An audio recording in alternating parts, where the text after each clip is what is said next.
আসসালামু আলাইকুম viewers, signal master die channel থেকে আপনাদেরকে স্বাগতম। আজকে আমার ভিডিওর টপিক দুটি রাউটার নিয়ে। একটি হচ্ছে আউটডোর রাউটার এবং একটি হচ্ছে ইনডোর রাউটার। আমার হাতে যে রাউটারটি দেখতে পাচ্ছেন এটি আলতাই C1 কোম্পানির একটি জনপ্রিয় আউটডোর রাউটার। এই রাউটারটি দিয়ে প্রায় 250 জনের মতো ক্লায়েন্ট আপনারা একসাথে কানেক্ট করতে পারবেন এবং এটি প্রায় 5 kilometre point two point wifi signal coverage দেয়। এবং আরেকটি রাউটার যেটি হচ্ছে টোটোলিঙ্ক কোম্পানির N300RH, এটি ইনডোর রাউটার হলেও এটিতে 11 dBi অ্যান্টেনা ব্যবহার করা হয়েছে। এর কারণে এটির রেঞ্জটা অনেক বেশি। আমি এই দুটি রাউটারের ভিতরে কি সার্কিট এবং কি চিপসেট ব্যবহার করা হয়েছে সেই বিষয় নিয়ে আলোচনা করব। এই রাউটারে কি অ্যান্টেনা আছে সেটি আপনারা হয়তো জানেন না, এটি অনলাইনেও দেওয়া নেই এবং ইউটিউবে আজ আমার এর ভিডিওতেই প্রথম আমি দেখিয়ে দিব যে এর ভিতরে কি অ্যান্টেনা ব্যবহার করা হয়েছে। তাই ভিডিওটি অত্যন্ত গুরুত্বপূর্ণ, আপনারা না টেনে সম্পূর্ণ দেখুন। এই ভিডিওর ভিতরে আমি আরো দুটি রাউটার দেখাবো যেগুলো প্রায় একই দাম।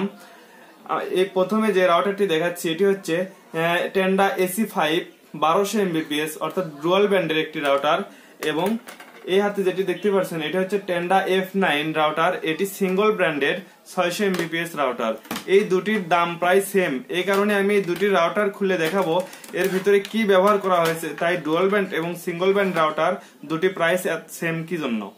তাই ভিডিওটি না টেনে সম্পূর্ণ দেখুন এবং আমার চ্যানেলে যারা নতুন তারা অবশ্যই সাবস্ক্রাইব করে পাশে থাকা বেল আইকনটিতে ক্লিক করে নোটিফিকেশন অন করে দিন, যাতে এরকম নতুন নতুন ভিডিও আপনাদের ফোন স্ক্রিনে সবার আগে পৌঁছে যায়।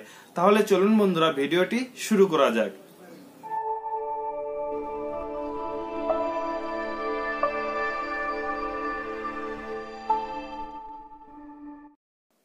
দেখুন ভিউয়ার্স, আমার সামনে যে দুটি ডিভাইস দেখছেন এই দুটি ডিভাইসই আউটডোর রাউটার আলতাই C1, একটি পপুলার রাউটার। এই রাউটারের প্রাইস প্রায় 10,000-এর মতো, 10,000-এরও বেশি। আমি এই রাউটারটি বজ্রপাতের কারণে নষ্ট হয়ে যাওয়ায় আপনাদের খুলে দেখাতেছি। দেখুন ভিউয়ার্স, এর ভেতরে 14 dBi অ্যান্টেনা ব্যবহার করা হয়েছে। অ্যান্টেনাটি দেখুন, আপনারা চাইলে এটি অনলাইন অথবা ইউটিউবে আর কোথাও দেখতে পাবেন না, আমি তাই ভাবলাম অ্যান্টেনাগুলো আপনাদেরকে দেখাই। এর সার্কিটটি অনেক দামি, তারপরেও বজ্রপাতে নষ্ট হয়ে গিয়েছে। এখানে যে চিপসেটটা ইউজ করা হয়েছে এটি অত্যন্ত খুবই দামি। শুধু এই চিপসেটটার দামই প্রায় 5,000 টাকার মতো। এটি দেখার পর মনে হবে এই রাউটারের দাম এত বেশি কেন। এর ভিতরে কি আছে দেখুন, কিছুই নেই, একটি সিম্পল জিনিস। কিন্তু এখানে যে চিপসেটটা ব্যবহার করা হয়েছে এটা খুবই দামি এবং অ্যান্টেনাটা এমনভাবে তৈরি করা হয়েছে যা অন্যান্য রাউটার থেকে আলাদা। এবার আসি টোটোলিঙ্ক রাউটারের পালায়। দেখুন ভিউয়ার্স, এখানে 4টি স্ক্রু দিয়ে রাউটারটি আটকানো আছে। আমি এর আগে 1 মাস আগে এই টোটোলিঙ্ক রাউটার দিয়ে একটি আউটডোর রাউটার বানিয়েছিলাম। সেটি এখনও খুবই ভালো চলছে, পারফরমেন্সটা অনেক ভালো, কোনো সমস্যা হয়নি। আমি এগুলো রাউটার আপনাদেরকে খুলে দেখাই, একদম নতুন রাউটার। আমি প্যাকেটের ভেতর থেকে খুলে মাত্র বের করে আপনাদেরকে দেখাচ্ছি, তাই ভিডিওটি একটা লাইক অবশ্যই দিবেন। দেখুন ভিউয়ার্স, অন্যান্য রাউটারের তুলনায় এই রাউটারের মাদারবোর্ডটা অনেক বড়। এর ভেতরে কি আছে, অপর পাশে কি চিপসেট ইউজ করা আছে সেটা দেখার বিষয়।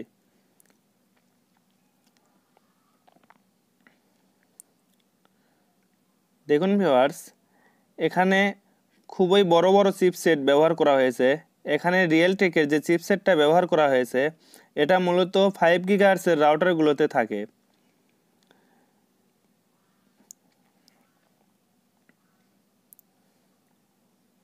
এখানে যে চিপসেটটা ব্যবহার করা হয়েছে এটা রিয়েলটেকের একটি চিপসেট এবং পাশে এটা মেমোরি, আর পাশে আরেকটা চিপসেট যেটা ব্যবহার করা হয়েছে এটা 2.4 GHz-এর ফ্রিকোয়েন্সি চিপসেট এবং এটা ক্রিস্টাল আইসি। দেখুন ভিউয়ার্স, অন্যান্য রাউটারে এই 3টা জিনিসই থাকে, আর এই রাউটারে আরও 2টি চিপসেট ইউজ করা হয়েছে। এগুলো আসলে চিপসেট না, এগুলো এমপ্লিফায়ার মডিউল, CPU যাকে বলে। এগুলোর দ্বারা আপনার সিগন্যালটা বুস্ট হয়, মানে আপনার যদি 5 dBi থাকে অরিজিনালি রাউটারের, সেটার থেকে ডিবিআইটা বেড়ে দেয়। দেখুন ভিউয়ার্স, এখানে আলতাই রাউটারে তো সেম 2টা চিপসেট ব্যবহার করা হয়েছে, মানে এমপ্লিফায়ার বুস্টার মডিউলটা ব্যবহার করা হয়েছে। এখানে 2টি অ্যান্টেনার জায়গায় দেখুন দুটি চিপসেট ব্যবহার করা হয়েছে, সেম যেরকম টোটোলিঙ্কে আছে সেম দুটো আইসি, নাম্বারগুলো সেম, কোনো ডিফারেন্স নেই। এখানে দেখুন দুটা চিপসেট, ঠিক তেমনি টোটোলিঙ্কের রাউটারেও সেম দুটা চিপসেট, কোনো ডিফারেন্স নেই। এই কারণেই টোটোলিঙ্ক রাউটারটা আউটডোরে লাগানোর পরে এত রেঞ্জ দিয়েছে। দেখুন ভিউয়ার্স, ভাবার বিষয়, আমি এটা কখনো আসলে খেয়াল করি নাই। টোটোলিঙ্ক আলতাই রাউটারটি আমি হাতে না পেলে এটা কখনোই বুঝতে পারতাম না। এখানে যে চিপসেটটা ব্যবহার করা হয়েছে এটা দেখুন, এই চিপসেটটা আমি অনলাইনে দাম দেখলাম, শুধু এই চিপসেটের দাম 5,000 টাকার ওপরে, প্রায় 6,000 টাকার আশেপাশে। এখানে যে মেমোরিটা ব্যবহার করা হয়েছে সেটা DDR2, এ কারণে এখানে প্রায় 264 জনের মতো ক্লায়েন্ট ইউজ করতে পারে শুধু এই মেমোরিটার জন্য। টোটোলিঙ্কও একটি মেমোরি ব্যবহার করা হয়েছে সাধারণ রাউটারের মতোই, কিন্তু এখানে আলাদা আলাদা মেমোরি ব্যবহার করা হয়েছে দামি ব্র্যান্ডের। দেখুন ভিউয়ার্স, আমি অনেকগুলো আউটডোর রাউটার খুলেছি, কিন্তু এরকম অ্যান্টেনার ডিজাইন আমি কোনো রাউটারে দেখিনি, এটার ধরনই আলাদা। এই অ্যান্টেনাটা দেখতে কেমন আপনারা দেখতেই পারছেন, এরকম অ্যান্টেনা আমি এর আগে কখনো দেখি নাই।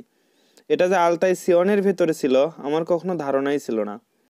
এই ভিডিওটি দেখে একটা জিনিস আপনাদের ক্লিয়ার হয়ে যাবে যে টোটোলিঙ্ক কোম্পানির রাউটার আসলেই রেঞ্জ বেশি দেয় কি না। দেখুন আলতাই C1 যে চিপসেটগুলো ব্যবহার করা হয়েছে রেঞ্জের জন্য, সেম একই জিনিস এই রাউটারেও ব্যবহার করা হয়েছে। এবার আসি আলাদা ইনডোর দুটি রাউটার। দেখুন ভিউয়ার্স, আমার হাতে যে রাউটারটি দেখছেন এটি টেন্ডা AC5।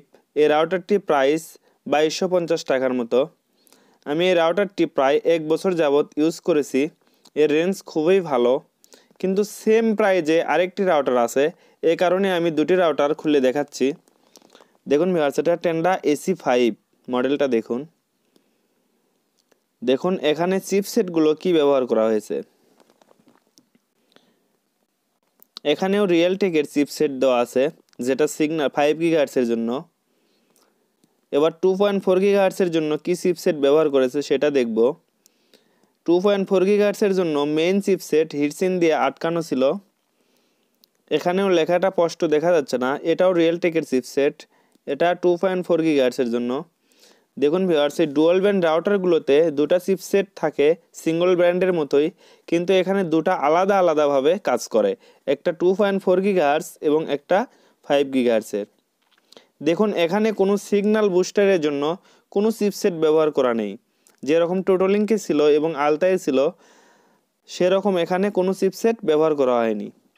এখানে কোনো মেমোরিও নেই, এই মেন চিপসেটের ভিতরে বিল্ট ইন যে মেমোরিটা থাকে সেই মেমোরিটা এখানে ব্যবহার করেছে। রাউটার হিসেবে দেখুন মাদারবোর্ডটা অনেক ছোট। এবার দেখুন টেন্ডা F9 রাউটারের মাদারবোর্ডটা কেমন। এটা হচ্ছে 600 Mbps এর একটি রাউটার AC5 এবং এই F9টার রেঞ্জ সেম পাবেন। দেখুন ভিউয়ার্স, এটি সিঙ্গল ব্র্যান্ডের হলেও এখানে বড় বড় চিপসেটগুলো ব্যবহার করা হয়েছে এবং মেমোরিটাও আলাদা দেওয়া আছে। F9 রাউটারের ক্ষমতাটা অনেক ভালো। আমি এটা ওয়াইফাই হটস্পট জোন করে দিয়েছি, এটা দিয়ে আলাদা অ্যান্টেনা লাগিয়ে, আপনারা হয়তো ভিডিওতে দেখেছেন। এখানে দেখুন AC5 এবং F9-এ অনেক ডিফারেন্স আছে, দামটা দুটোর একই, এই কারণেই আসলে এখানে দামি দামি এবং বড় ব্র্যান্ডের বড় সাইজের চিপসেটগুলো ব্যবহার করা হয়েছে।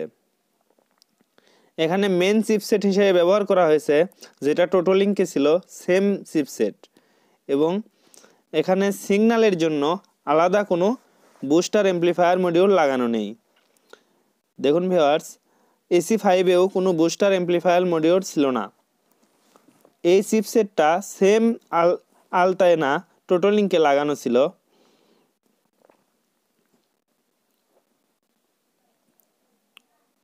ভিডিওগুলো দেখে ক্লিয়ার হয়ে গেলেন যে আউটডোর রাউটারে অ্যাম্প্লিফায়ার বুস্টেড মডিউল লাগানো থাকে এবং ইনডোর রাউটারগুলোতে অ্যাম্প্লিফায়ার বুস্টেড মডিউল নেই।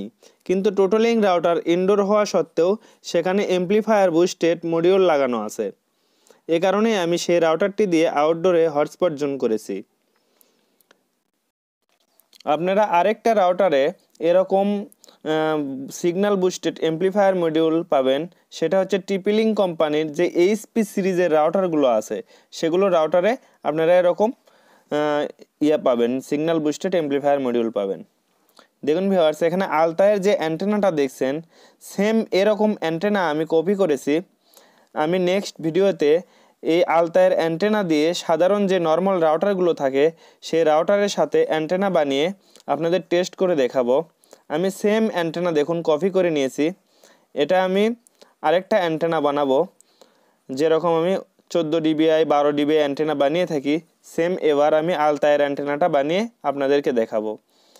দেখুন ভিউয়ার্স, এই রাউটারটি পাওয়ার সেকশনের জন্য এইটুকু ব্যবহার করা হয়েছে এবং রাউটারের কাজ হচ্ছে শুধু সামনের টুকু, এইটুকু হচ্ছে রাউটারের, আর পিছনে যে ক্যাপাসিটরগুলো দেখছেন এগুলো পাওয়ারের কানেকশন।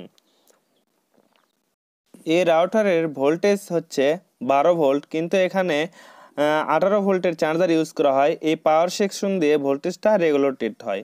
আমি এখানে LM2596 ইউজ করি।